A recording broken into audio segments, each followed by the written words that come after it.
Hello friends, welcome back to my YouTube channel Concept Nursing Classes. आज की class में nursing officer CHO staff nurse special next practice test solve करेंगे। Question number 1, which brain tumour typically presents with multiple well defined lesions located at the grey white matter junction. किस मस्तिष्क tumour में कई स्पष्ट रूप से परिभाषित निक्षेप होते हैं जो आमतौर पर ग्रे और व्हाइट मैटर के जंक्शन पर पाए जाते हैं? Option 1 medulloblastoma, option 2 metastatic brain tumour, option 3 oligodendroglioma, option 4 ependymoma. Correct answer होगा इसका ऑप्शन 2 मेटास्टैटिक ब्रेन ट्यूमर। अब यहां पर समझेंगे कि मेटास्टैटिक ब्रेन ट्यूमर क्या होता है। Metastatic brain tumours are usually multiple and well demarcated, commonly found at the gray-white matter junction due to blood flow patterns. Metastatic brain tumour सामान्यतः अनेक होते हैं और स्पष्ट सीमाओं वाले होते हैं जो ग्रे और व्हाइट मैटर के जंक्शन पर पाए जाते हैं, क्योंकि यहीं ब्लड फ्लो का क्या होता है, गति धीमी होती है। तो जहां पर जो ब्लड फ्लो पैटर्न्स आपस में मिलते हैं, जहां पर गति धीमी होती है, वहां पर ये मेटास्टैटिक ब्रेन ट्यूमर पाए जाते हैं। इसलिए यहां पर सेकंड ऑप्शन सही है। Next question number 2, the district mental health programme DMHP team typically includes all of the following except. जिला मानसिक स्वास्थ्य कार्यक्रम DMHP की टीम में सामान्यतः निम्नलिखित सभी होते हैं सिवाय a neurosurgeon, a psychiatrist, a psychiatric social worker, a clinical psychologist. Correct answer हो जाएगा इसका ऑप्शन 1 ए न्यूरोसर्जन। एक न्यूरोसर्जन नहीं होता है। जो जिला मानसिक स्वास्थ्य कार्यक्रम की टीम होती है उसमें शेष एक मनोचिकित्सक होता है, एक सोशल वर्कर होता है और एक क्लिनिकल साइकोलॉजिस्ट इसमें होते हैं। इसीलिए यहां पर ऑप्शन 1 एक न्यूरोसर्जन नहीं होगा, सही है। Neurosurgeons are not typically part of DMHP teams as their role is hospital based and specialised. Neurosurgeon DMHP की टीम का हिस्सा नहीं होते हैं क्योंकि उनका कार्य अस्पताल आधारित और विशेषीकृत होता है। Next question, question number 3, if a patient decides to leave the hospital against medical advice, LAMA, what is the purpose of the form they must sign? यदि कोई मरीज चिकित्सा सलाह के विरुद्ध अस्पताल छोड़ता है तो उसे जो फॉर्म भरना होता है उसका उद्देश्य क्या है?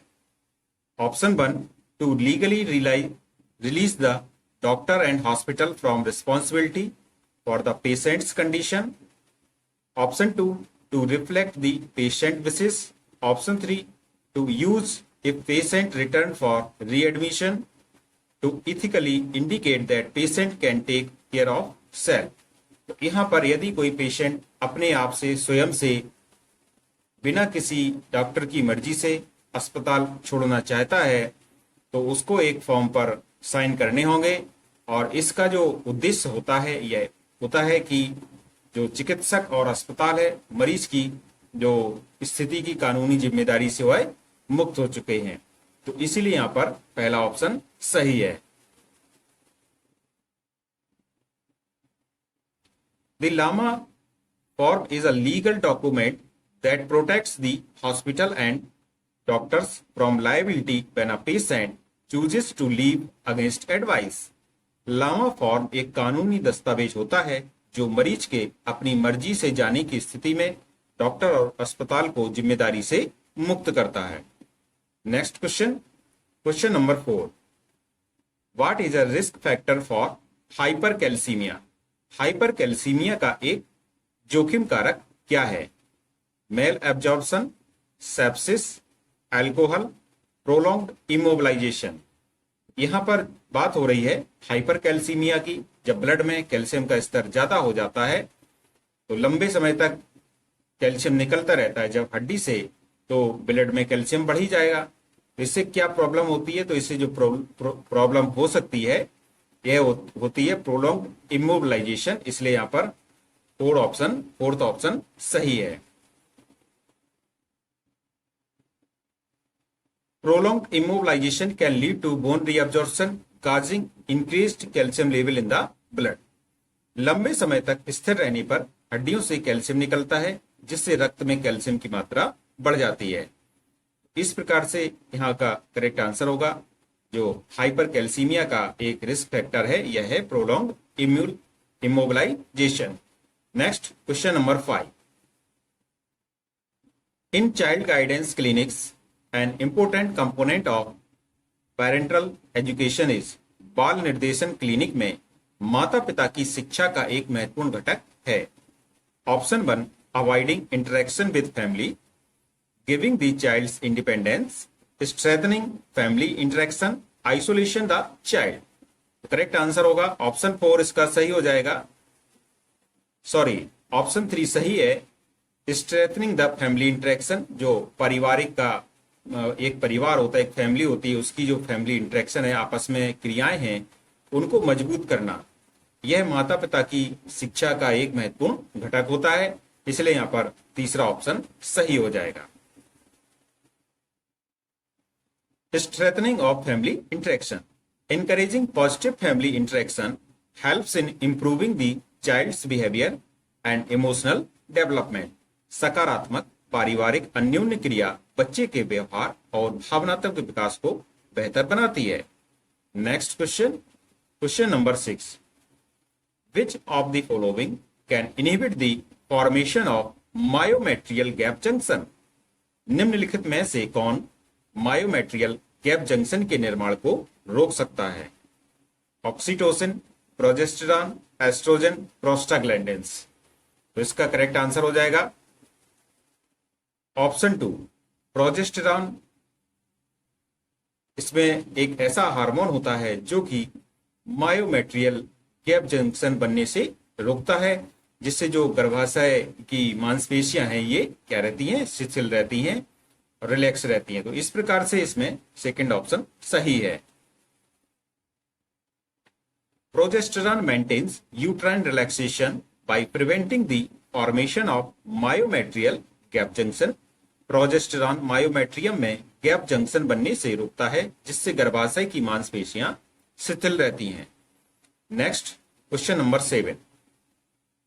विच of the following is not a cause of hypokalemia? निम्न में से हाइपोकैलेमिया का कारण नहीं है। Vomiting, potassium basting diuretics, aldosteronism, kidney failure. यहां पर करेक्ट आंसर हो जाएगा ऑप्शन डी, किडनी फेल्योर। ये हाइपोकैलेमिया का कारण नहीं होता है। तो और शेष यहां पर जो ऑप्शन दिए गए हैं, वॉमिटिंग हो, पोटेशियम बास्टिंग डायूरेटिक्स हो या एल्डोस्टेरोनिज्म हो, ये सभी हाइपोकैलेमिया के कारण होते हैं। तो यहां पर जब बात होती किडनी फेल्योर की, तो किडनी फेल होने पर पोटेशियम शरीर से बाहर नहीं निकल पाएगा, बल्कि शरीर में क्या होता है, एक्यूमुलेट होता रहता है, संचित होता रहता है। तो किडनी फेल्योर की कंडीशन में हाइपरकैलेमिया की कंडीशन बनती है, ना कि हाइपोकैलेमिया की। इसलिए यहां पर डी ऑप्शन सही है। In kidney failure, potassium tends to accumulate in the blood, leading to hyperkalemia, not hypokalemia।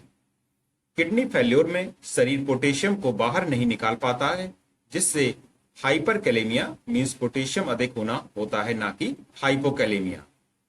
Next question number 8। In which of the following conditions is weight loss not seen? निम्न में से कौन सी स्थिति में weight loss नहीं होता है? Hyperthyroidism, anorexia nervosa, cancer, insulinoma. यहां पर जो करेक्ट आंसर हो जाएगा ऑप्शन डी सही है। इंसुलिनोमा एक ऐसी स्थिति है जिसमें वेट लॉस नहीं होता है। हाइपरथायराइडिज्म हो, एनोरेक्सिया नर्वोसा हो और कैंसर हो, इन सभी में वेट लॉस देखने को मिलता है। तो हाइपरथायराइडिज्म में होता क्या है कि जो थायराइड हार्मोन है उससे मेटाबॉलिज्म बढ़ जाता है, जिससे कि वजन कम हो जाएगा। एनोरेक्सिया नर्वोसा में क्या होता है, एक ऐसा मानसिक विकार है जिसमें व्यक्ति जानबूझ करके कम खाता है, जिससे वजन ऑटोमेटिक कम हो जाएगा जब वो खाएगा नहीं। तो कैंसर में होता क्या है कि कई प्रकार की जो कैंसर सेल्स होती हैं बॉडी से न्यूट्रिशन छीन लेती हैं, मतलब पोषण कम कर देती हैं बॉडी का, जिससे वजन घटना एक नॉर्मल कंडीशन इसमें हो जाती है। लेकिन जब यहाँ पर चौथे ऑप्शन की बात होती है इंसुलिनोमा, तो यह एक ट्यूमर होता है, एक प्रकार का ट्यूमर है जो कि इंसुलिन के अधिक स्राव से बनता है, और अधिक इंसुलिन से ब्लड शुगर कम हो जाता है, मरीज को बार बार भूख लगती है, इसलिए वे अधिक खाते हैं। जब अधिक खाएंगे तो वजन ऑटोमेटिक बढ़ जाएगा। इसलिए इसमें जो इंसुलिनोमा की कंडीशन है, इसमें वेट लॉस नहीं होता है बल्कि वेट गेन होता है।